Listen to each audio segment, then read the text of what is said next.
Good morning. Welcome to Under the Hood with Mike Garrison. Recording this a little bit later in the day than normal. You can see moderately professional.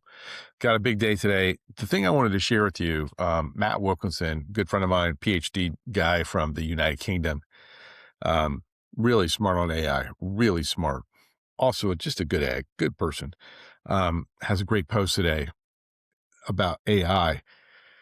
And I just wanted to share with you, like within my niche, right, which is coaching consulting with owners of financial services practices, my clients are more affected by AI in some regards than I am.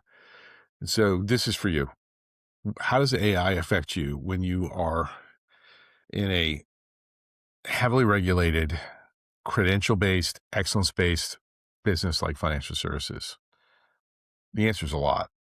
Maybe, maybe if you are following my systems, you're not going to be as affected by AI on client acquisition at the top of your funnel awareness, right? Because you're going to be proactively working on identifying who those ideal clients are for you in your given market and figuring out how to get into a relationship with them via referral. Maybe, right? I mean, actually, definitely that will work. But your client acquisition is going to be affected no matter what by AI in buyer behavior. You've heard me talk about this before, but buyer behavior is so absolutely critical for you, no matter what business you're in, to understand. And it's going to change because of AI. We buy so differently now just because of smartphones than we ever did in the past. And so one of the things that I want you to be very aware of is how AI is going to affect your perceived reputation when your clients are checking to see whether you're legit or not. And that is something that almost all people do on purchases with significant investment. A lot of my clients have ideal client values of north of $500,000 lifetime for ideal clients. Um, Nice thing, but those people tend to not buy immediately. They don't on the spur of the moment say, you know what, I want a new financial advisor. And they just walk into a car dealership and drive out with a car, right? No, they're going to take some time. AI is going to affect that process. And so you need to be doing a couple things.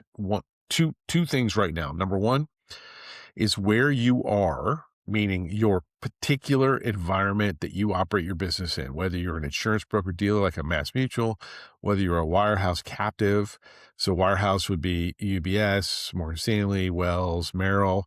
Captive would be Edward Jones. You're not a business owner. That's fine, but you're a captive.